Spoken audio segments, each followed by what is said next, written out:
আসসালামু আলাইকুম আমার প্রিয় ভাই বোনেরা। জানো আল্লাহ তাআলা তোমার করা কোন দোয়াগুলোকে রদ করে না আর কোন দোয়াগুলোতে মোজেজা ঘটে? আল্লাহ তাআলা কোরআনে নিজে এর দুটি নিশানি দিয়েছেন যে তিনি কোন বান্দার দোয়া কবুল করেন এবং কিভাবে তার করা দোয়ায় মোজেজা ঘটে। কোরআনে বলা হয়েছে যে বান্দা দিনের প্রতি ঈমান আনে আর তার উপর কখনো বিপদ এলে মনে শয়তানের ওয়াসওয়াসা সৃষ্টি হয় না, কখনো তার নসিবকে দোষ দেয় না আর আল্লাহর উপর কোনো অভিযোগ করে না এবং সেই বান্দার তাকদীরের উপর পুরো ঈমান থাকে আর ভাবে যে যেই দুঃখ কষ্টগুলো তার নসিবের অংশ হয়েছে সেগুলো আল্লাহ তাআলার হুকুমেই হয়েছে। এটার মাধ্যমে আল্লাহ তাআলা সেই বান্দার একটি পরীক্ষা নেয়। যদি সেই বান্দা তার এই খারাপ সময়ে সবর ও ধৈর্য ধরে এবং এই পরিস্থিতিতে সে নিরাশ আর হতাশ হয় না, তো এটা একটি খাস নিশানি যে আল্লাহ তাআলা ওই বান্দার দোয়ার উপর রাজি হয়ে যায়। আল্লাহ ওই বান্দার নাম সেই রেজিস্টারে লিখে দেন যেখানে সেই সব মানুষের নাম লেখা আছে যাদের দোয়ার উপর আল্লাহ রাজি হয়ে যান।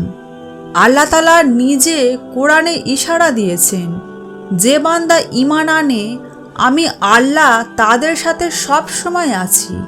জানতে চাও কাদের দোয়ার উপর মোজেজার দরজা খুলে দেয়া হয়?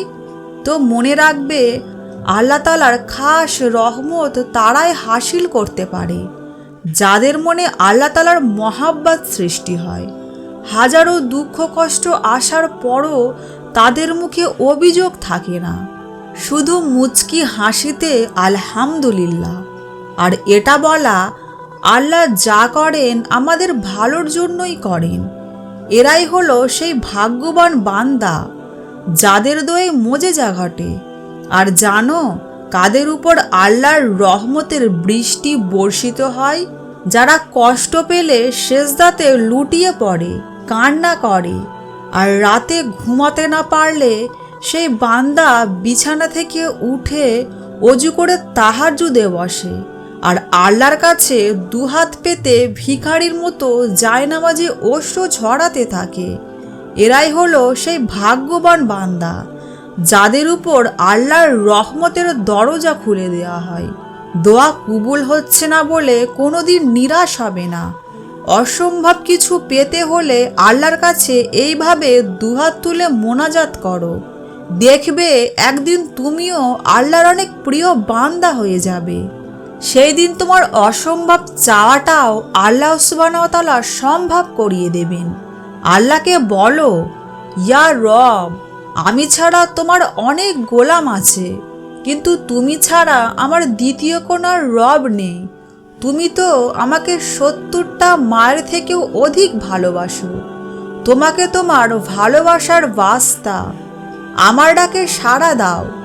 তুমি নাছোড় বান্দা হয়ে যাও আর আল্লাহকে বলো, আমি ছাড়ব না আল্লাহ, এইভাবে আমি তোমার কাছে চেয়েই যাব। কোনো বান্দা যখন আল্লাহকে অন্তর থেকে স্মরণ করে, আল্লাহর কাছে দোয়া করে, ওই মুহূর্তটা আল্লাহর অনেক প্রিয় পছন্দের মুহূর্ত। তোমার দুহাত তুলে দোয়া করা, আল্লাহকে স্মরণ করা, এটাই হলো তোমার জীবনের অনেক বড় নিয়ামত, অনেক সৌভাগ্য। বুকের মধ্যে হাজারো কষ্ট রেখে বলছো আলহামদুলিল্লাহ, মানে তুমি তোমার রবের প্রতি কৃতজ্ঞ, তার যে কোনো ফয়সলাতে সন্তুষ্ট। যখন তোমার চোখ থেকে অঝরে পানি ঝরতে থাকে এবং সেই পানি মুছতে মুছতে বলো, এই জীবনের প্রতি আমার কোনো অভিযোগ নেই। বান্দারা তো কষ্ট, অন্তরে লুকিয়ে থাকা যন্ত্রণার অভিনয়গুলো আল্লাহ ঠিকই দেখতে পান। তোমার এই সবর ও ধৈর্য ধরার যুদ্ধগুলো তিনি কখনোই ভোলেন না। যে রব রহমতের মালিক, রহমানের রাহিম, তোমার কি মনে হয় তোমার এই কষ্টের মূল্য তিনি দেবেন না? তেনার রহমতের চাদরে তোমাকে মুড়িয়ে নেবেন না? অবশ্যই নেবেন। তিনি তোমাকে তোমার চাওয়ার থেকেও বেশি দেবেন, যেটা তোমার কল্পনারও বাইরে। শুধুমাত্র এর বিনিময়ে আল্লাহর উপর তোমাকে তাওয়াক্কুল করতে হবে। সবর ও ধৈর্য ধরে তেনার ফয়সলার অপেক্ষা করতে হবে। তেনাকে ভালোবেসে তেনার স্মরণে চোখের পানি ফেলতে হবে। কি পারবে না তেনাকে মহাব্বত করতে, তেনাকে ভালোবাসতে, তেনার উপর ভরসা করতে?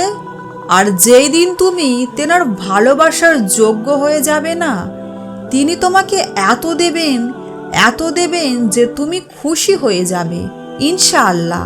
যারা চ্যানেলে নতুন এসেছেন তারা চ্যানেলটিকে সাবস্ক্রাইব করে ইসলামের প্রতি আহ্বানের সাথে থাকুন। আসসালামু আলাইকুম।